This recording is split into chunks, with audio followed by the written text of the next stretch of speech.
7 o'clock. Is that puck drop? We don't know. What do they do warm up at? 5:20? 5:08? 6:30. Or sorry, yeah, 6:30. You find out then? You talked about this a little on Saturday, but I'm curious about two lines in particular for Montreal. The Suzuki line and the DeWark line. Can you kind of break those two down for me? What makes them more dangerous? Suzuki's line, 3 elite players.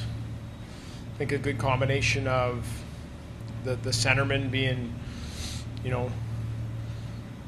he's come into his own as a player in the National Hockey League, extremely intelligent, plays at both ends of the rink, can see plays developing as a centerman, so he's in good spots. He can facilitate from the middle of the ice, and then you've got a elite shooter, just an elite offensive player in Cole Caulfield, and then Slavkovsky, who's a young player that now has grown into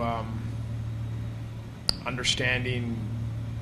I heard Marty talking about him of understanding how to use his size, power, physicality to go along with the hands, the shots. So you got 3. It's a good combination to make that line as good as they've been this year. And then interesting stat too I read on them. They've played together. I'm gonna do some work for you here. All right, yeah, I love this. They've played together. There's 3 lines in the NHL that have played, I think, over 700 minutes together as a line in the season, and that's one of them. The other 2 are, I think it's the Scheifele line in Winnipeg and actually Stromer's brother in Anaheim. But so why I say that is when you play that long as a trio, you start to develop, and they've played years past together.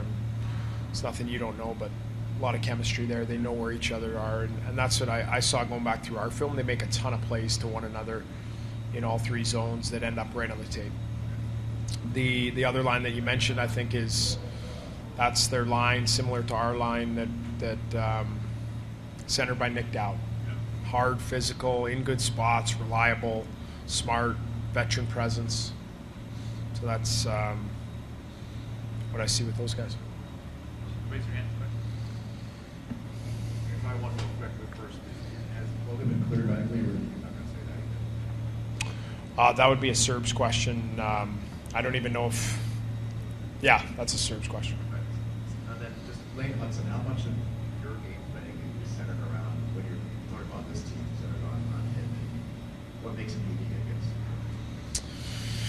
Yeah, I mean, we're very focused on the things that we need to do as a group. Now, he's a player that we have to be aware of, and the season that he's had and the player that he's become in a short period of time, he's best comparison, and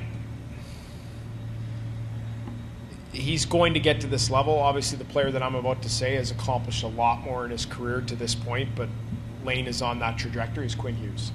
That's the type of impact that he can have on a game, 5-on-5 and on the power play. His lateral mobility, his poise with the puck, his vision, deception, patience, all those things of those one-in-a-kind defensemen that there's a handful of them in the league, and he's one of them, and you have to pre-scout, you have to be aware of him when you're on the ice, and there's a lot of ways that he can beat you, and there's some ways, or there's specific things that we'll try to do to neutralize that. We know you can't keep the puck out of his hands, and he's going to make some plays out there. We just got to do our best to limit the amount that he's making, and when he does get the puck, are we in good positions to help and all the different stuff that we need to do. Steve, what about? Since we saw Alexi Croy skate out there for 15 minutes or so, I know this is probably something Jason Service will get a conversation. Yeah. How optimistic are you about him getting involved in the series, whether it's game 2 or game 3, at some point if it's gets headed? Yeah, I think he absolutely, I would expect him to play, and we'll just see when that is. Might be tonight, might be game 2, we'll see. We talked a lot about Montreal's offense, and I think among the lab members, they might be at or near the bottom as far as goals against. But kind of quietly over the last 10 games or so, they've been really effective defensively. They've obviously got an evolving group back there. What have you seen that's made them so effective in their own end over the last 10 just from a decor standpoint, or from a well, I think in the defensive zone, I think it's hard to just put it on the decor. So obviously they are playing a huge part. Your defensemen, that goes without saying, but I think they're getting help from everybody, and I think there's a conscious effort and a commitment from their group to make sure that they're limiting what they give up in the defensive zone. And that comes with this time of year, playoff hockey, and they've been playing quote-unquote playoff hockey for a long time. So that's a commitment to defend and make sure that you're limiting what you give up defensively. Now, specifically with their decor, I look at it and there's a lot of I would call it well-rounded in terms of this is you've got some veteran presence there with Savard, Matheson, who have been around, been there, done that.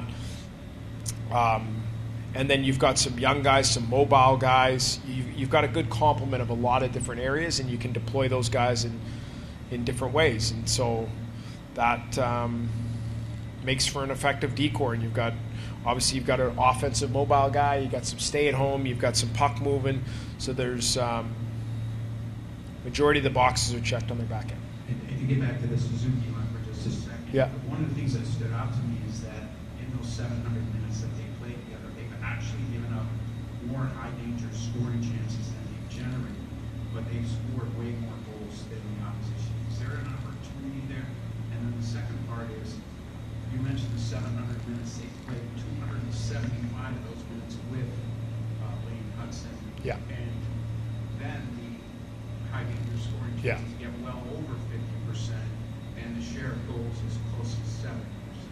Yeah, and that's what we know. And look, like, so after the Four Nations, if you look at the deployment, and this is my job as the head coach, is they found a way to, and I'm sure you guys see this too, Lane doesn't start in the defensive zone, and they'll get him out on the fly when Suzuki's line's out there. It's smart by Marty. They understand that with Lane out there and Suzuki's line, a lot of positive things are happening. So let's try to do it as much as we can.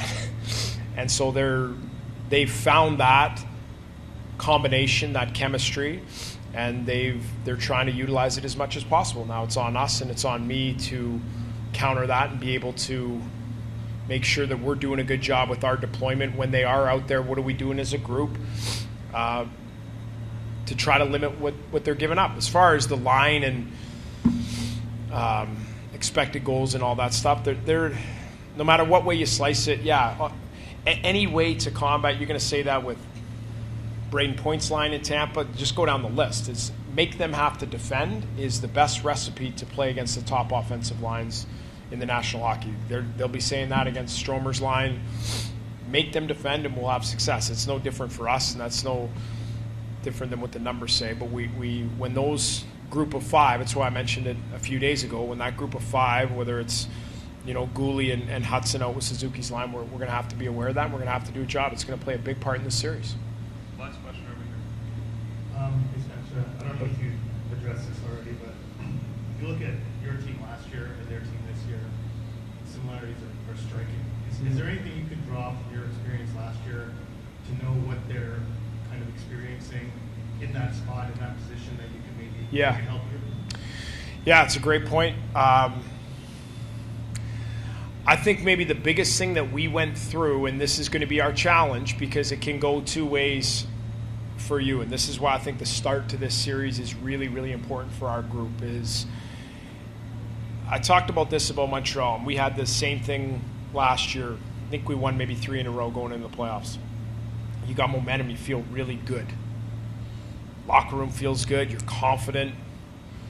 And even though when we're playing the New York Rangers, the President Trophy winner, I would have, if you asked me, did you guys feel confident you could win that series last year? And the answer would be yes. I genuinely felt that from inside our locker room, from in our meetings, from our leadership group to the coaching staff. Now it's our job, and what New York did was they took that belief away from us, especially early in the series. And they just chip away at it, and that's so you just flip the scenarios. It's our job to play that role early in this series. We gained home ice by the way that we played through the regular season. We earned it.